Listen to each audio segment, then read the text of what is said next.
A week ago, we were nearly stranded at our RV park in Myrtle Beach. Just as we were about to leave, I turn on the hydraulic leveling system, set it in manual, push retract all jacks. The front jacks retracted completely, and then the pump motor stopped with the rear jacks nearly completely down. We were stuck, and I thought we were going to be stranded there for a while. I eventually figured it out and got the jacks up and pulled away, but it delayed us by about 45 minutes. So I'm going to show you what I did first, and then I've got a new pump that costs about $500 on Amazon.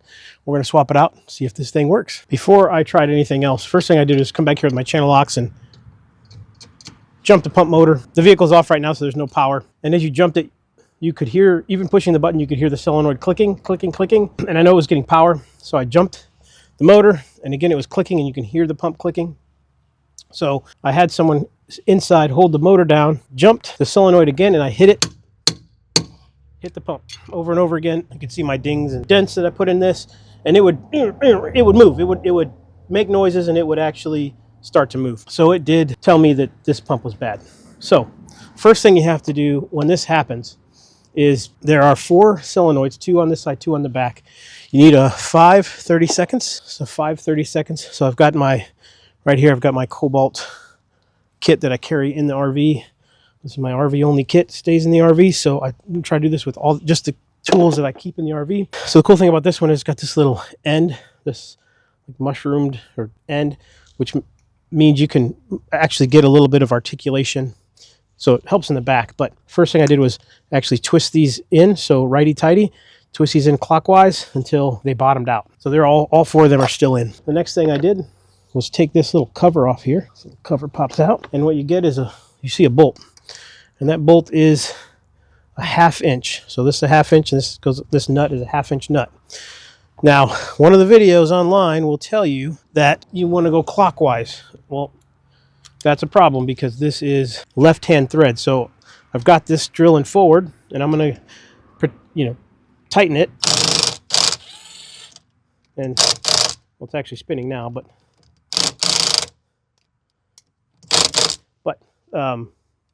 when I went in forward to tighten it, this actually spun the bolt off. So that was not good. But since this is left-handed thread, I went in reverse, and it actually slowly raised up the jacks. So that was good. Once they came up, and again, just this cheap, hyper tough Walmart drill, cordless drill. This is the one we throw in here every time we use it. And then I've got the just a 3/8 inch bit, and then this is a reducer because the 1/2 in this kit is 1/4 inch. But you see what we did there. That brought them up, and we were able to actually leave our campsite. So that was good. But now I know the pump is bad, and here is my replacement. Again, this is a $500 pump. This one comes with this little piece here that engages the valve body itself, or the pump, and then this is the motor that we are going to replace. So this motor is a little bit different on the end, but it does have, again, access to manual drive this one as well. First thing I'm going to do before I forget is go ahead and bring these all back out so that they're not in override mode. So the first things we're going to do, all these larger bolts are 13 millimeter and these 2 smaller ones are 10 millimeter. So we're just going to go ahead and remove these nuts, save them. Now this pump I bought does not come with an extra solenoid, so we're going to reuse this one, which seems to be fine.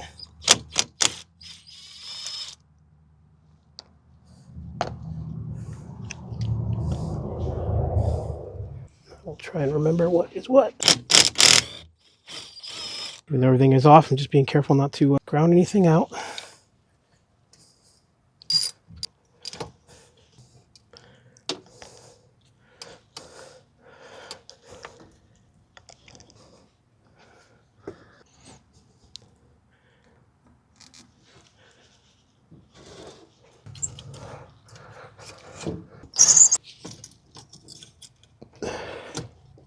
And then the 2 bolts here are hex. Looks like 3/16 Allen. Well, my setup is a little crude here, but should do the job.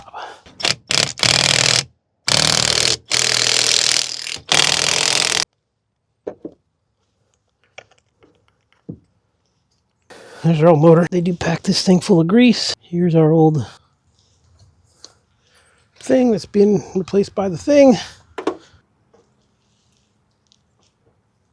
right, I went ahead and added some grease there. Now it does, I think the one good thing is this one has O-rings. I guess in case it leaked there, it could seal. That's good. But also, I think it holds it in here better. Yeah, see, now it's in there pretty good. So what I'm going to do is use my screwdriver, clock this motor. So basically, I'm trying to align the slot with the screw holes, but it is slightly to the left. That shouldn't matter. We should be able to get this in here and then, yeah, should line right up. Well, there we go. Not too difficult. We do need our screws. That's a thing. Yeah, I don't have those. I'm all ready to go. All right, let's try this again after another mile-long trip to the garage. Definitely need some, looks like there was some Loctite on here, so I'm putting some blue Loctite on these bolts for good measure.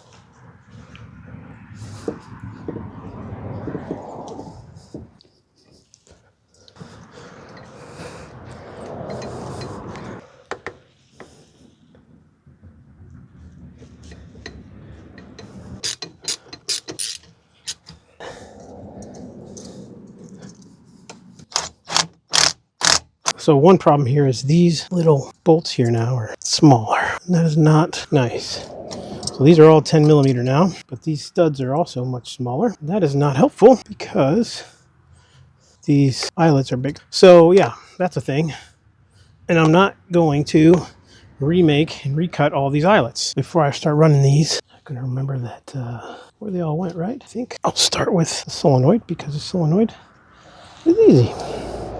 As long as I remember where they went, right? Next one. And then our last one here. All right, so what's my plan for here? Yes, okay, let's start with this.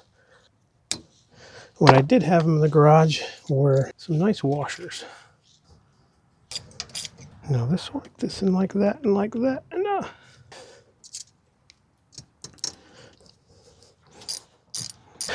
that's it, I think. Well, fairly straightforward replacement. Not a bad job to do. I do hate the fact that these little studs are smaller. The right way would have been to replace the eyelets on these wires, but I think we're good to go. So the other thing to do is to set the camera up, show you the landing gear, and fire this thing up, because one of the things that can kill this is low voltage. And if you're not running the alternator, this thing is getting low voltage, and it tells you that. And with this RV being a prior rental, it probably had a lot of cycles of this being low voltage. And I've already had problems with it. There's a slow leak somewhere.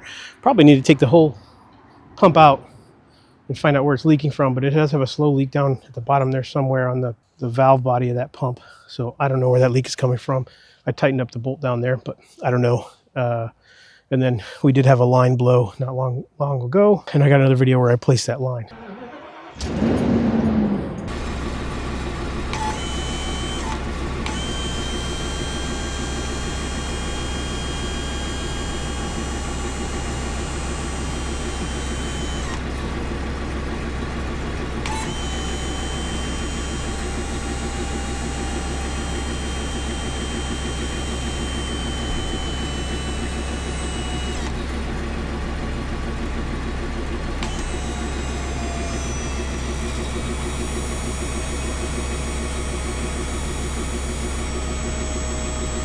All right, well, that's not a cheap job. Like I said, it's about 500 bucks. I'll put the link in the description. And there are other Lippert pumps for slide out rooms that are closer to 100 bucks.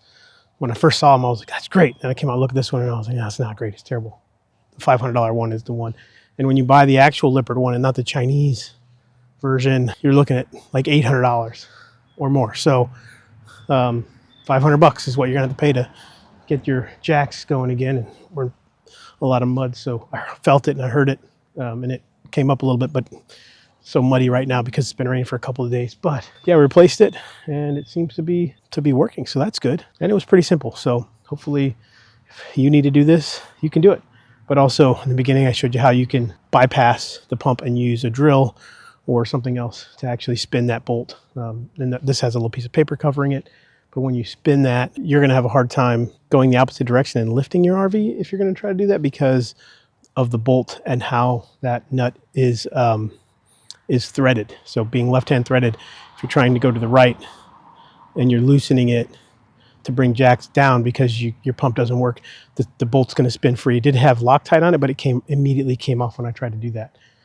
Because the jacks were down, the rear jacks were down, and it had pressure in the system. So it didn't work, but there we go. Seem to be ready to be back on the road for a Christmas, New Year's trip. Thanks for watching, guys. I hope you learned something. I hope I can make this a quick video.